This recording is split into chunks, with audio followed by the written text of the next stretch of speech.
There's very few bands that really take the sampling technique very far, really, you know. He was never the face of Depeche Mode, but without him, the band might never have reached the heights that define their legacy. When Alan Wilder joined in 1982, he quietly stepped into a group reeling from the loss of a founding member. Over the next 13 years, he reshaped their sound, layering textures, crafting haunting atmospheres, and driving the music into darker, more cinematic realms. Fans came to see him as the hidden architect, the perfectionist behind the band's evolution. Then, in 1995, it all came crashing down. Wilder walked away, leaving only a brief, razor-sharp statement that shocked fans and critics alike. Why would the man who shaped so much of Depeche Mode's sound quit at their peak? The answer, revealed over time, is a story of brilliance, burnout, and brewing resentment that nearly tore the band apart. In 1981, Depeche Mode stood on shaky ground. Their debut album, Speak and Spell, had just catapulted them into the spotlight, thanks to the irresistibly catchy Just Can't Get Enough. But behind the scenes, chaos loomed. Vince Clarke, the band's primary songwriter and creative engine, suddenly quit, leaving the rest of the group stunned. For a moment, it seemed like Depeche Mode's story might end before it truly began. Then came Alan Wilder. Born in Hammersmith in 1959, he wasn't your typical synth-pop musician. Classically trained, he could read music, play multiple instruments, and had already earned his stripes as a session musician.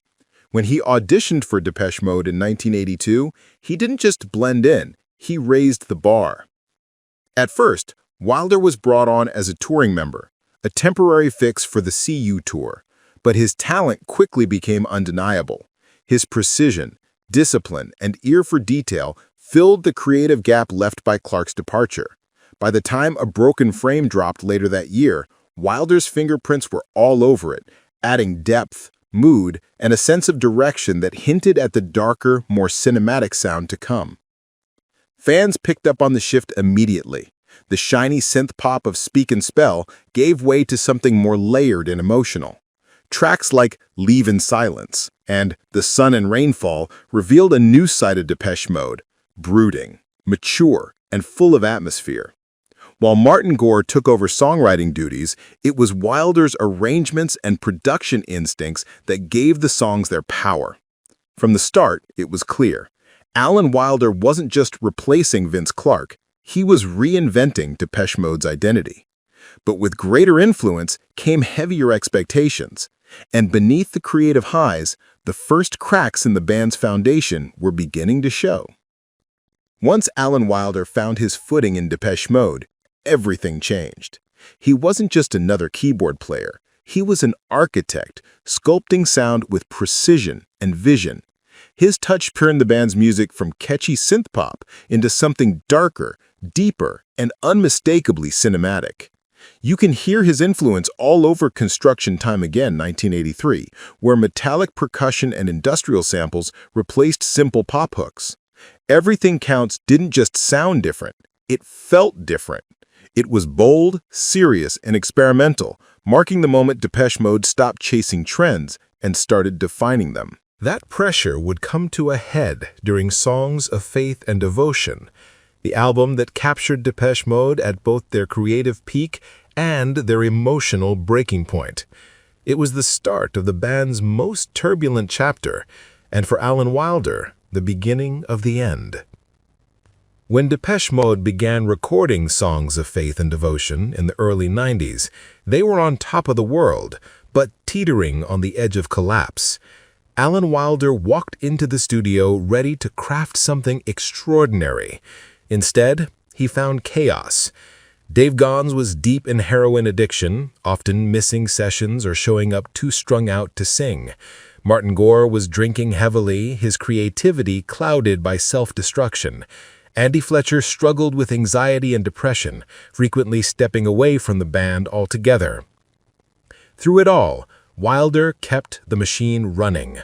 While the others spiraled, he stayed in the studio, painstakingly layering sounds, refining mixes, and finishing tracks late into the night, often alone or with a handful of engineers. His discipline and obsession with quality kept the project alive even as the band itself seemed to be falling apart. Wilder would later describe the experience as one of the most grueling of his career, a blur of brilliance and burnout. And yet, the result was stunning. Released in 1993, Songs of Faith and Devotion was a revelation, raw, gritty, and drenched in gospel, rock, and industrial tones. I Feel You roared with primal energy, while Walking in My Shoes and In Your Room showed a band pushing its sound to the brink. Fans and critics hailed it as a triumph, and much of that innovation came from Wilder's relentless precision and vision.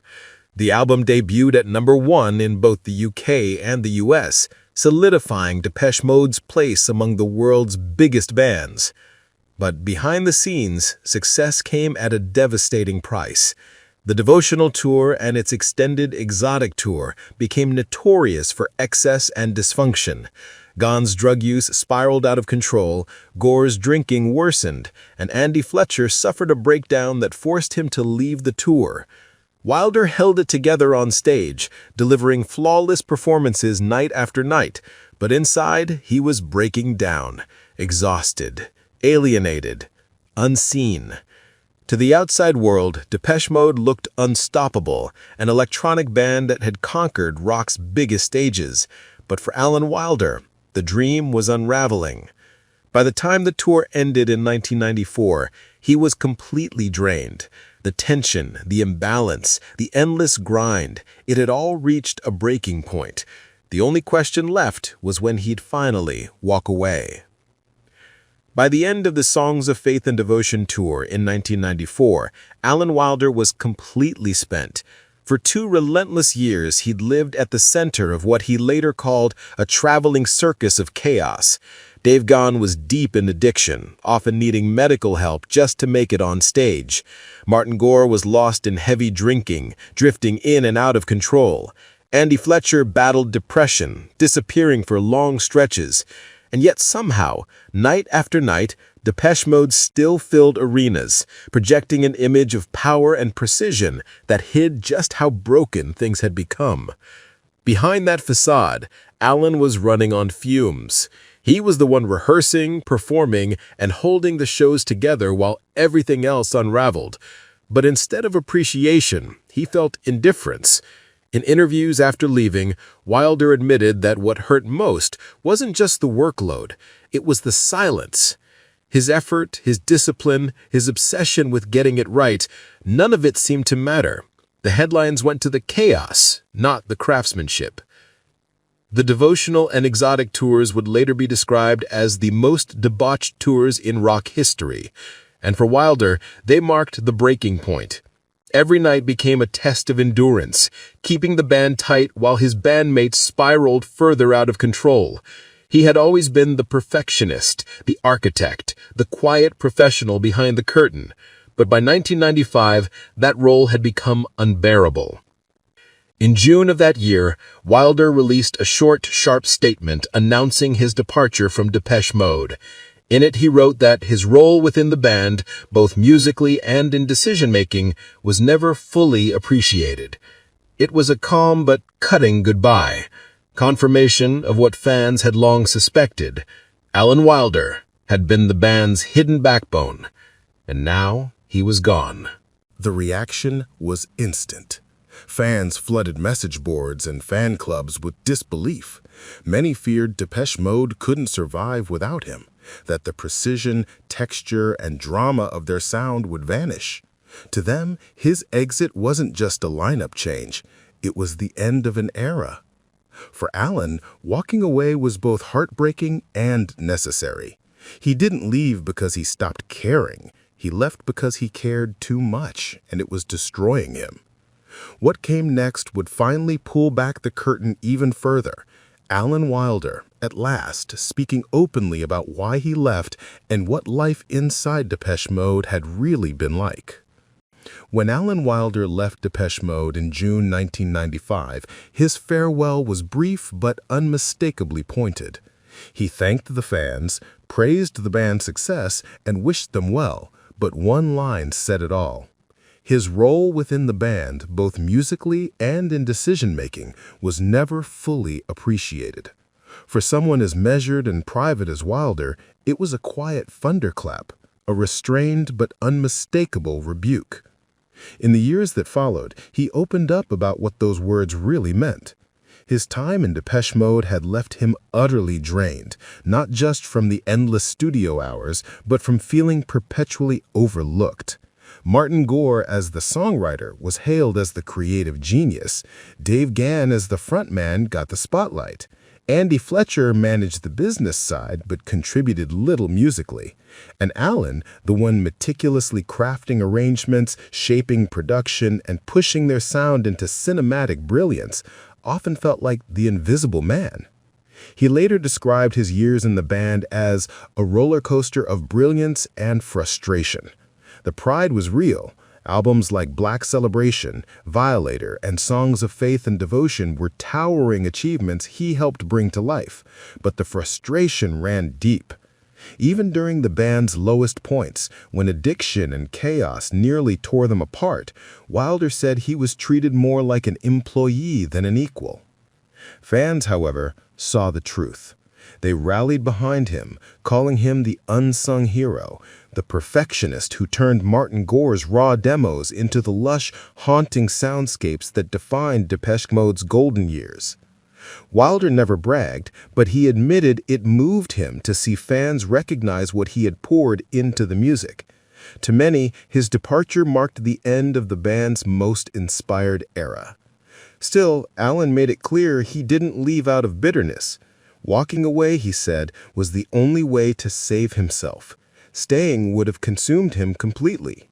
He wanted space, freedom, and the chance to create on his own terms, without the dysfunction that had come to define Depeche Mode's inner world. Leaving the band closed one chapter, but it didn't end the story. Alan Wilder was far from finished. His next move would prove that his artistry ran far deeper than anyone had realized.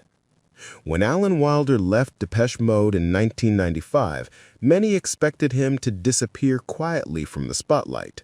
Instead, he channeled his energy into Recoil, a project he had been quietly building even during his Depeche Mode years. Unlike the structured, collaborative nature of the band, Recoil was Alan's personal playground, a space where he could experiment freely with sound, texture, and mood. It wasn't a band, it was an ever-evolving sonic laboratory, guided entirely by his instincts. The results were stunning. Albums like Unsound Methods, 1997, and Liquid, 2000, showcased just how daring and imaginative Wilder could be when left to his own devices. These records abandoned pop conventions for something far more cinematic and immersive. Haunting atmospheres, spoken-word passages, and collaborations that blurred the line between music and storytelling. Though Recoil never broke into the mainstream, it cultivated a devoted following. For longtime Depeche Mode fans, these albums felt like a direct mine into Wilder's creative soul, the pure, unfiltered version of the man behind the machine. Even after stepping away from Depeche Mode, Alan's influence lingered. He occasionally resurfaced with remixes for artists such as Nitzer Ebb, Curve, and even Depeche Mode themselves. Each bore his unmistakable signature, precise, layered, and cinematic.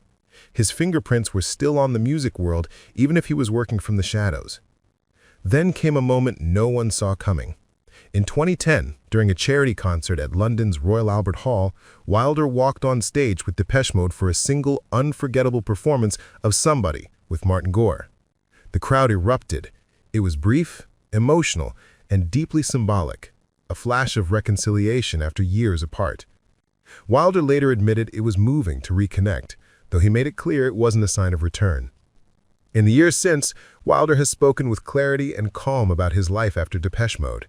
He said he had no regrets, that leaving had given him freedom, balance, and peace. Still, he acknowledged that the band would always be a part of him. "It's in my blood," he once said. "You don't just switch it off." Ultimately, Alan Wilder's post-Depeche Mode career proved one thing. he was never just a former member of a famous band.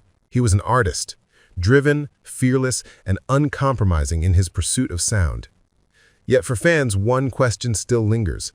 When Alan left, did Depeche Mode lose something essential? Many believe the answer is yes, and that his influence, even decades later, continues to echo in every note they play. Even decades after his departure, Alan Wilder's shadow still lingers over Depeche Mode. For many fans, the band's golden era, Black Celebration, Violator, and Songs of Faith and Devotion, was defined by his touch. His perfectionism gave their music its cinematic sweep and emotional depth, turning Martin Gore's demos into the soaring anthems that took Depeche Mode from cult favorites to global icons. The band carried on without him, releasing successful albums like Ultra and Spirit, but longtime listeners often say something essential was lost: the precision, the texture, the drama that only Wilder could bring. Others argue the band simply evolved, but few deny that his departure marked the end of their most daring and innovative years. For Wilder himself, the legacy is bittersweet. He's spoken with pride about his time in Depeche Mode, yet he's never wavered on his decision to leave. There's no bitterness in his words, just the calm honesty of a man who gave everything and knew when to walk away. To fans, he remains the hidden architect, the quiet perfectionist who made the music soar even when the band around him was falling apart. In the end, Alan Wilder's story is both a tribute and a warning, a reminder that brilliance often comes with a heavy price. His years with Depeche Mode show how perfection can inspire greatness, but also isolation. His departure proved that even at the height of success, recognition doesn't always meet effort. To this day, fans still wonder, what if he had stayed? Would Depeche Mode have reached even greater heights? Or did his leaving define their legacy as much as his presence did? Thanks for watching. Love diving into the hidden stories behind your favorite stars?